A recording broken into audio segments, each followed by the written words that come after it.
साथियों, कभी कभी शरीर में अचानक से कुछ ऐसी समस्याएं हो जाती है जो होती तो बहुत कॉमन है, लेकिन अपना विकराल रूप लेने में थोड़ा भी समय नहीं लगाती। ऐसी एक समस्या है स्लिप डिस्क की। साथियों, ये एक ऐसी समस्या है जिसमें लोगों को बहुत ज्यादा दर्द और बेचैनी का सामना करना पड़ता है। आज के समय में ये समस्या युवाओं में सबसे ज्यादा देखी जा रही है। साल 2022 के आंकड़ों की माने तो भारत में करीब 20% लोग इस समस्या की चपेट में हैं। कुछ लोगों को स्लिप डिस्क का सही इलाज नहीं मिल पाता तो सारी उम्र वो इसी समस्या में घिरे रहते हैं।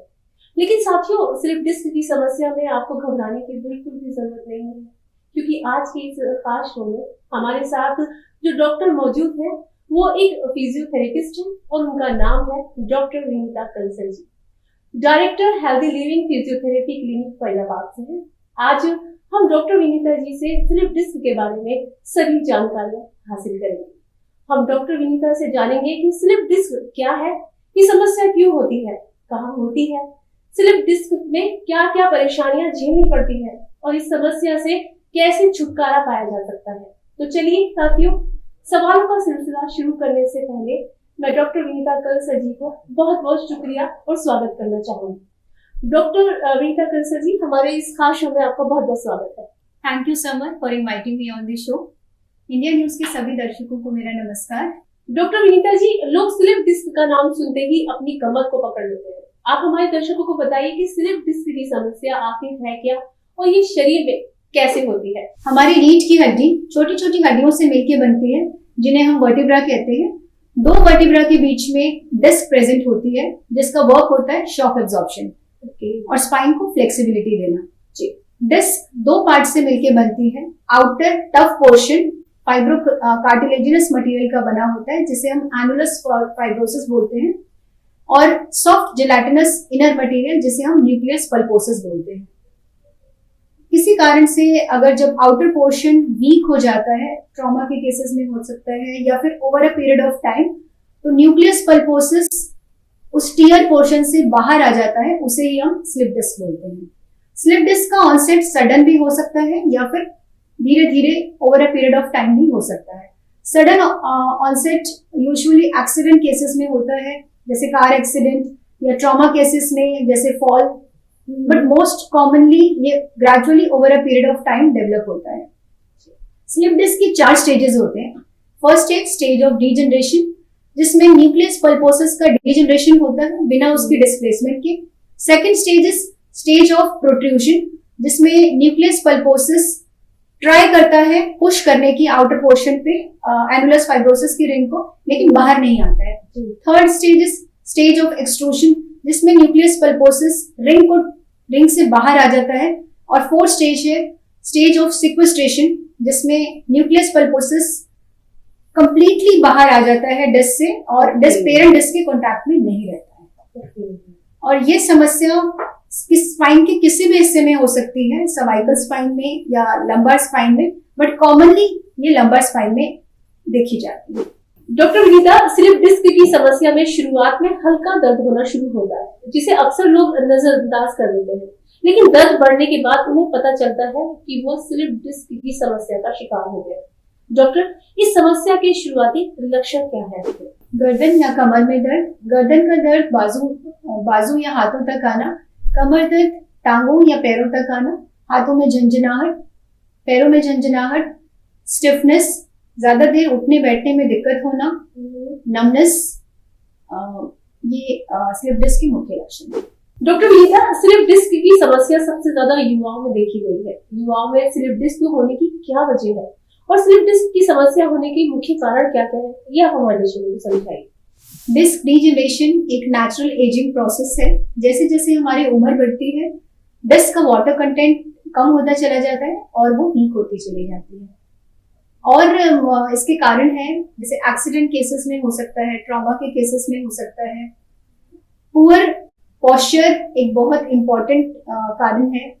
अक्सर युवा अपने पोस्चर का ध्यान नहीं रखते, या फिर वो जॉब प्रोफेशंस हैं जिनमें लंबे समय तक बैठना पड़ता है। कंटिन्यूअस सिटिंग से हमारे लिगामेंट्स और मसल्स लेंदन हो जाते हैं, उनमें वीकनेस हो जाती है और डिस्क पर बहुत ज्यादा प्रेशर आता है। देन सेडेंटरी लाइफस्टाइल, आजकल के युवा ज्यादातर समय मोबाइल्स के साथ या गैजेट्स के साथ बिताते हैं और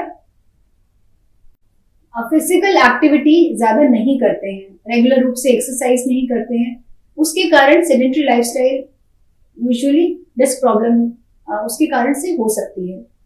डॉक्टर विनीता, देखा गया है कि लोग वाकई में इस सवाल से बड़े परेशान है कि आखिर स्लिप डिस्क के कारण होते क्या है। ये बड़ा एक बड़ा सवाल है। तो देखा गया है कि जैसे स्लिप डिस्क में घरेलू महिला होती है, कुछ जैसे चीज बाहरी उठा ली या फिर कोई बैट सरका दिया, तो क्या उससे भी स्लिप डिस्क हो सकती है हमें? जी बिल्कुल। मोस्ट ऑफ द केसेस हम जो देखते हैं उसमें प्रीसीडिंग हिस्ट्री ऑफ एक्सर्शन होता है। जैसे पेशेंट जब स्लिप डिस्क के सिम्टम्स के साथ आते हैं तो जब हम उनसे हिस्ट्री लेते हैं तो यूजुअली एक दिन पहले का या सेम डे का प्रीवियस हिस्ट्री होता है जिसमें उन्होंने कुछ ना कुछ हेवी एक्सर्शन वाला काम किया होता है। जैसे कुछ घर में कोई सामान सरकाना या कुछ भारी उठा लेना, इवन जैसे गमला उठा लेना, या इवन जिम में हेवी वेट लिफ्ट कर लेना। Usually it is preceding history of trauma present होता है। तो डॉक्टर विनीता, स्लिप डिस्क की समस्या जब होती है तो अक्सर लोग उसे भाप ही नहीं पाते, लेकिन इस समस्या को कंफर्म करना हो तो स्लिप डिस्क के मेडिकल टेस्ट कौन कौन से हैं, ये हमारे दर्शकों को आप जरूर समझाएंगे। एक्सरे में एक्यूट स्टेजेस में कुछ फाइंडिंग्स नहीं आती है, बट क्रॉनिक स्टेजेस में डिस्क हाइट रिड्यूस हो जाती है। MRI is the first choice of investigation in slip disc cases. CT scan, NCV and EMG to see कि नर्व्स पे कितना प्रेशर है और मसल्स में वीकनेस कितनी है। अच्छा, तो डॉक्टर विनीता, देखा गया है जब किसी को स्लिप डिस्क हो जाती है तो लोग मतलब कभी खुद भी चले जाते हैं एमआरआई कराने के लिए, तो पूरा उसमें खर्चा भी बहुत ज्यादा आता है ना, एक्सपेंसिव बहुत होता है। तो पर्टिकुलर स्लिप डिस्क की क्या कोई अलग सेक्शन होता है जैसे L5, L2 इस टाइप का, तो वो किस एरिया में ज्यादा स्लिप डिस्क की प्रॉब्लम होती है? सम स्लिप डिस्क सबसे कॉमन है लंबर रीजन में, L4 एंड L5 रीजन में, क्योंकि वो काफी मोबाइल जॉइंट होता है, इस वजह से वहां सबसे ज्यादा उस डिस्क मतलब उस रीजन में सबसे ज्यादा देखा गया स्लिप डिस्क। अच्छा, एक सवाल भी है जो काफी सारे लोग जानना चाहते हैं कि जो स्पाइन हमारी होती है वो सर्वाइकल अगर किसी को होता है क्या लाइफ में उसको स्लिप डिस्क भी हो सकती है?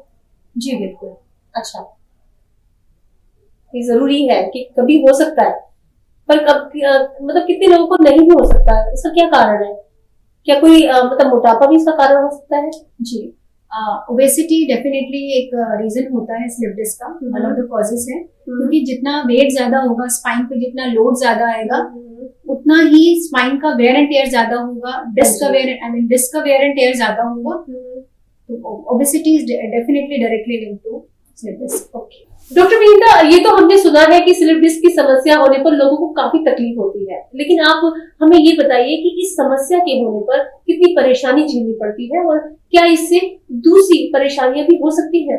पेशेंट को उठने बैठने में प्रॉब्लम होती है, ज्यादा देर खड़े नहीं हो पाते, उनको सोने में प्रॉब्लम होती है, बहुत पेशेंट्स की नींद डिस्टर्ब होती है। तो जब किसी की नींद डिस्टर्ब होगी तो सारे एरियाज ऑफ लाइफ अफेक्ट होने शुरू हो जाते हैं। सो अगर ज्यादा टाइम हो गया है परेशानी को, तो वो फिजिकल हेल्थ से लेके mental health, emotional health, social health, सारी ही लाइफ के स्टेजेस, सारे ही लाइफ के एरियाज अफेक्ट होने शुरू हो जाते हैं, क्योंकि पेशेंट सोशलाइज नहीं होता। जब सोशलाइज नहीं होते तो वो मेंटली बहुत लो हो जाते हैं और स्ट्रेस में रहते हैं, इवन डिप्रेशन में चले जाते हैं, क्योंकि जब इंसान सो नहीं पाएगा तो वो कैसे अपने दिनचर्या में अच्छे से काम कर सकता है।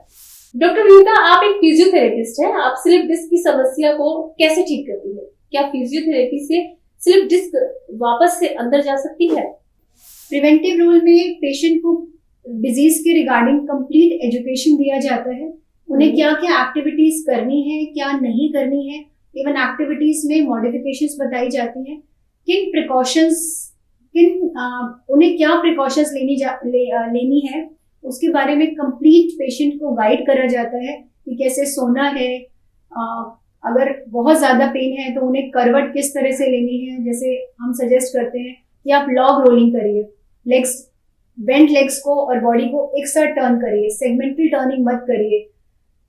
Then complete dos and don'ts उनको एक्सप्लेन करे जाते हैं।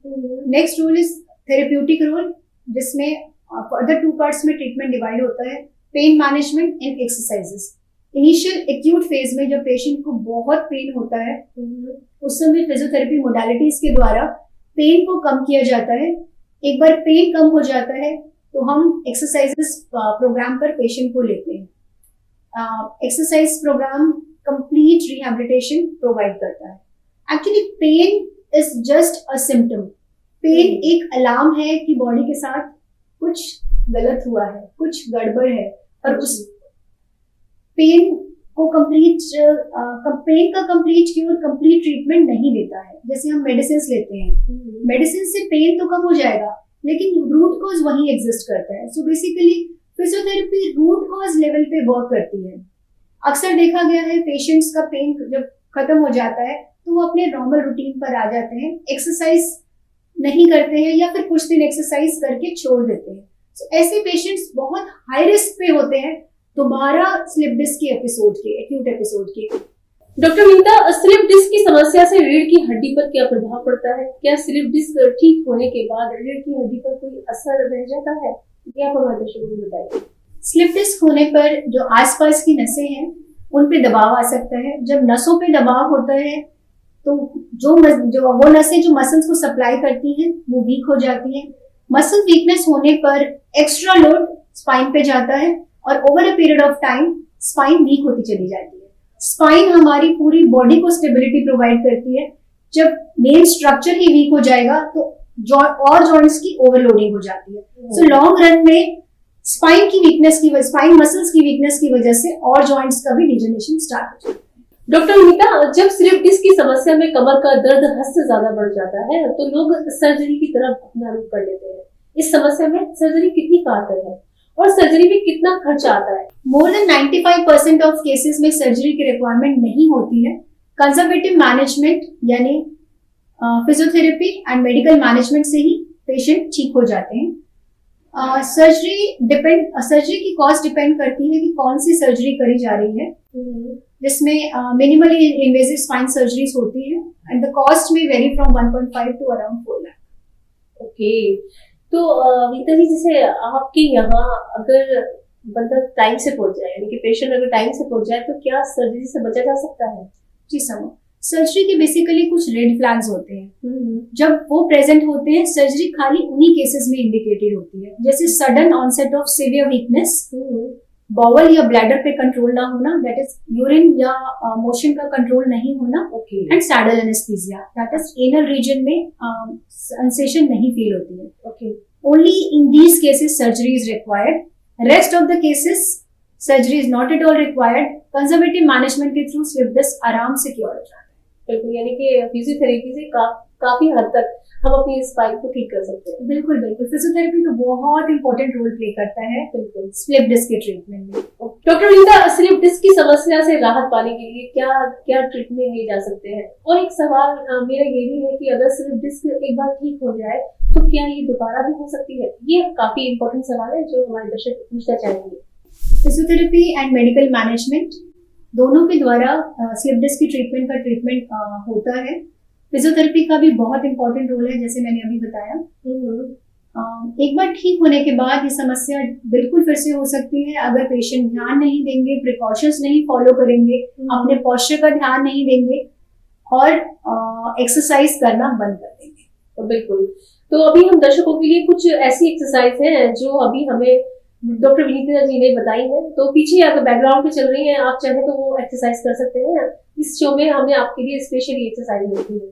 First exercise, knee to chest, कमर के बल सीधा लेट जाएं, एक लेग को होल्ड लीजिए, नी को चेस्ट के पास लाएंगे, दोनों हाथों से नी को होल्ड कर लीजिए, अपनी तरफ चेस्ट की तरफ पुल करिए, 15 सेकंड के लिए होल्ड करिए, 15 सेकंड के बाद हाथों को छोड़ दीजिए, स्लोली लेग को नीचे लेके आइए और स्ट्रेट कर लीजिए। सेम एक्सरसाइज आप दूसरी साइड रिपीट करेंगे। लेग को बेंड करिए, नी को चेस्ट के पास लेके आइए, हाथों से पकड़िए, नी को चेस्ट की तरफ पुल करिए, 15 सेकंड तक होल्ड करिए, स्लोली रिलीज कर दीजिए, लेग को नीचे लेके आए और स्ट्रेट कर लीजिए। पायरिफॉर्म स्ट्रेच, कमर के बल सीधा लेट जाएं, लेग्स को बेंड कर लीजिए, लेफ्ट लेग का एंकल राइट नी पर रख लीजिए, राइट थाई को चेस्ट की तरफ पुल करिए, दोनों हाथों को इंटरलॉक करके उसकी हेल्प से एडिशनल प्रेशर लगाते हुए राइट थाई को अपनी चेस्ट की तरफ पुल करिए। 15 सेकंड तक इस स्ट्रेच को मेंटेन करें। उसके बाद स्लोली हैंड्स रिलैक्स कर लीजिए, थाई को नीचे ले आइए, लेफ्ट लेग को नीचे ले आइए। सेम स्ट्रेच हम दूसरी साइड रिपीट करेंगे। राइट साइड का एंकल लेफ्ट नी पर रख लीजिए, थाई को अपनी चेस्ट की तरफ पुल करिए। 15 सेकेंड्स तक इस स्ट्रेच को मेंटेन करिए और फिर लेग नीचे रख के रिलैक्स करिए, स्लोली रिलैक्स। ये स्ट्रेच आपको 3 रेपिटेशंस करनी है और दिन में 2 बार करना है। Forearm supported back extension. पेट के बल लेट जाएं, हाथों को साइड पे रख लीजिए। स्लोली बेड को पुश करते हुए अपनी गर्दन और अपर बैक और मिडिल बैक को लिफ्ट करिए। इस पोजीशन को 5 सेकेंड्स के लिए होल्ड करिए।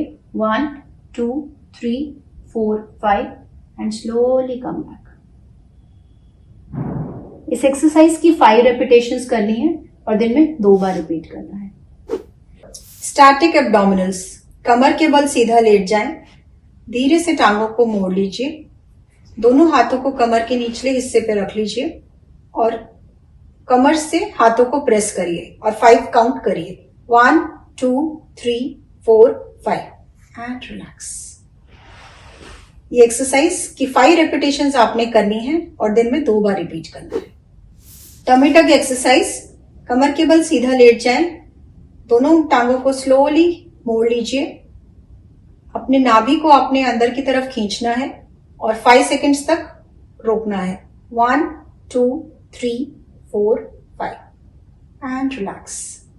Whole time as a progression आप बढ़ा के 5 सेकेंड से 10 सेकेंड्स भी कर सकते हैं। इस एक्सरसाइज की 5 रेपिटेशंस करनी है और दिन में 2 बार रिपीट करना है। Bridging exercise. कमर के बल लेट जाइए, दोनों टांगों को मोड़ लीजिए, हाथों को साइड पर रखिए, स्लोली हिप्स को लिफ्ट करिए और 5 काउंट तक होल्ड करिए। 1 2 3 4 5 स्लोली नीचे आ जाइए। इस एक्सरसाइज की 5 रेपिटेशंस करनी है और दिन में 2 बार रिपीट करना है। डॉक्टर विनीता, आज भी बहुत से लोग घरेलू इलाज पर ज्यादा ध्यान देते हैं। क्या स्लिप डिस्क की समस्या में कुछ घरेलू उपाय हैं जिनकी सहायता से इस समस्या से निजात पाई जा सकती है? पेन एक सिम्टम है, इसे इग्नोर ना करें। जब भी आपको नेक पेन या बैक पेन आए, आप रेस्ट करें, एक्सर्शन ना करें, कंप्लीट बेड रेस्ट नहीं लें, आपको रेस्ट लेना है। आप एलएस बेल्ट लगा के मूवमेंट कर सकते हैं। लेडीज जैसे किचन में ज्यादा देर का वर्क होता है मॉर्निंग में, तो आप एलएस बेल्ट लगा लीजिए। अगर आप ड्राइव कर रहे हैं उस समय आप बेल्ट लगा सकते हैं। आपको प्रॉपर प्रिकॉशंस लेनी है ताकि वो पेन एग्रीवेट नहीं हो। जैसे फॉरवर्ड बेंडिंग वाली एक्टिविटीज आप अवॉइड करिए, बहुत ज्यादा स्टैंडिंग मत करिए। उस समय आप अपनी एक्सरसाइज को ब्रेक दे सकते हैं, आप जिम से ब्रेक ले सकते हैं। आप अगर रेगुलर वॉक पे जा रहे हैं तो उस समय आप बेल्ट लगाइए। प्रॉपर प्रिकॉशंस फॉलो करिए ताकि वो पेन जल्दी सेटल हो जाए। इनिशियल स्टेज में आप कोल्ड पैक ले सकते हैं। सपोज आपको sudden onset of pain, severe pain आया है, उस समय आप cold pack wrapped in towel और कॉटन क्लॉथ ले सकते हैं 7 से 10 मिनट के लिए, और ये आप हर 2 से 3 घंटे में ले सकते हैं। सो बेसिकली दिन में आप 4 से 5 बार कोल्ड पैक ले सकते हैं। 2 दिन के बाद पेन की इंटेंसिटी जब कम हो गई है तब आप हॉट पैक पे स्विच कर सकते हैं। सिमिलरली हॉट पैक भी आप 3 से 4 बार ले सकते हैं 10 से 15 मिनट के लिए। अगर आपको पेन में रिलीफ नहीं आ रहा है तो आप किसी फिजियोथेरेपिस्ट से कंसल्ट कर सकते हैं। जी पिंकल जी, देखा गया है कि इसमें लोग बड़े कंफ्यूज रहते हैं कि हम जिम जाएं, एक्सरसाइज करें ना करें। अगर किसी को स्लिप डिस्क की समस्या है तो क्या वो एक्सरसाइज कर सकता है?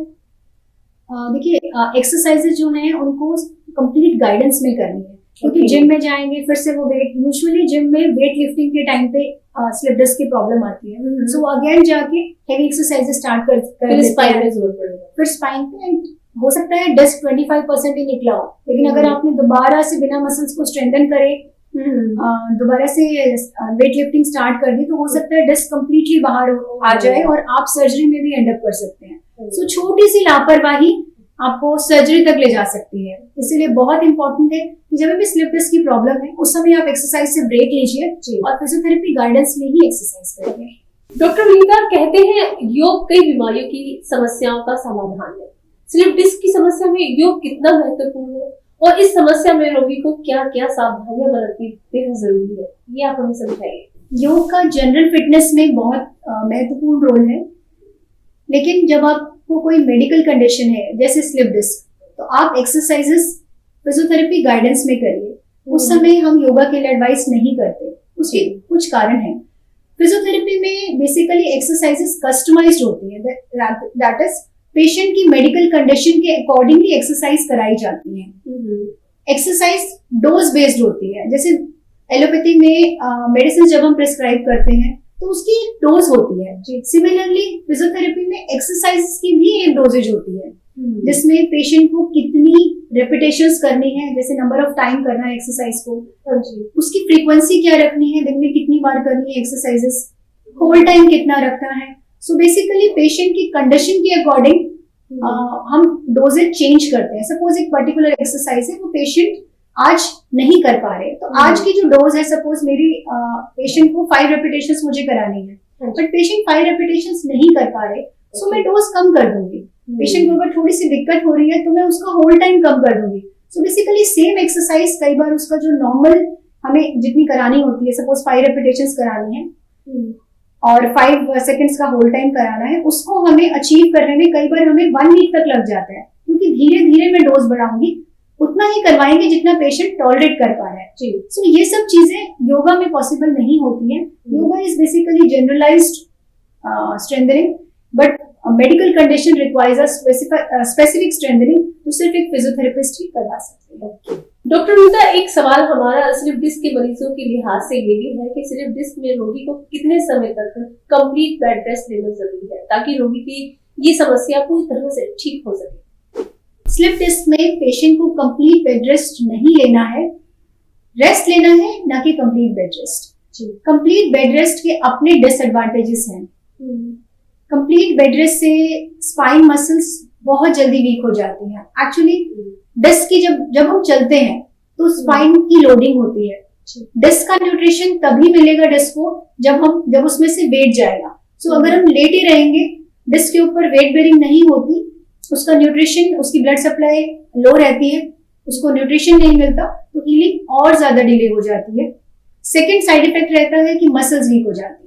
सो कंप्लीट बेड रेस्ट तो बिल्कुल अवॉइड करना है आपको। इनफैक्ट डे 1 से हम पेशेंट को चलने के लिए बोलते हैं, लेकिन प्रिकॉशन के साथ बेसिकली एलएस बेल्ट लगा के आप चलिए। कंप्लीट रेस्ट नहीं लेना है, आप मतलब रेस्ट लीजिए, कंप्लीट बेड रेस्ट मत लीजिए। दूसरा मैम, एक इम्पोर्टेंट सवाल ये भी है मेरा कि इसमें डाइट कितनी महत्वपूर्ण होती है, यानी कि डाइट के बारे में आप क्या कहना चाहोगे दर्शकों से? स्लिप डिस्क वैसे तो एक मैकेनिकल प्रॉब्लम है, लेकिन डाइट का भी एक इम्पोर्टेंट रोल है। एक्यूट स्टेजेस में जब एक्यूट इन्फ्लेमेशन है, उस समय हमें एंटी इन्फ्लेमेटरी फूड लेना है, जो फूड इन्फ्लेमेशन यानी सूजन को कम करे। उसके लिए आप विटामिन सी रिच डाइट ले सकते हैं, जैसे oranges, berries, blueberry, strawberry etcetera. Once healing starts, आप ओमेगा 3 फैटी एसिड्स अपनी डाइट में इंक्लूड करें। ये इजीली मिलते हैं अखरोट, बादाम, फ्लेक्सीड्स में। आप कैल्शियम रिच डाइट लें, मिल्क एंड मिल्क प्रोडक्ट्स लें। प्रोटीन रिच डाइट आप अपनी डाइट में इंक्लूड करिए, जिसमें एनिमल प्रोटीन्स का इंपॉर्टेंस ज्यादा है, एग्जाम्पल लेंटिल्स एक्सेट्रा। तो साथियों, आज के हमारे शो मेडिकली स्पीकिंग में डॉक्टर विनीता कंसल जी ने स्लिप डिस्क की समस्या को लेकर बहुत ही आसान भाषा में समझाया। हमें यकीन है कि आज के शो की ये सभी जानकारी हमारे दर्शकों के बेहद काम आएगी। साथियों, अगर आप भी स्लिप डिस्क जैसी गंभीर समस्या से बचना चाहते हैं तो डॉक्टर विनीता कंसल द्वारा बताए गए सभी उपायों को जरूर अपनाएं। डॉक्टर विनीता कंसल जी, हमारे शो में आने के लिए और इतनी अहम जानकारी साझा करने के लिए आपका बहुत बहुत शुक्रिया। बहुत बहुत शुक्रिया समर, और इंडिया न्यूज का भी बहुत बहुत शुक्रिया जिन्होंने शो में मुझे आमंत्रित करा। साथियों, अब मुझे इजाजत दीजिए, लेकिन जाने से पहले आपसे एक बात जरूर कहना चाहूंगी कि स्वस्थ रहिए, मुस्कुराते रहिए, अच्छा खाइए, अच्छा खिलाइए, अपना और अपने परिवार का ध्यान रखिए। नमस्कार।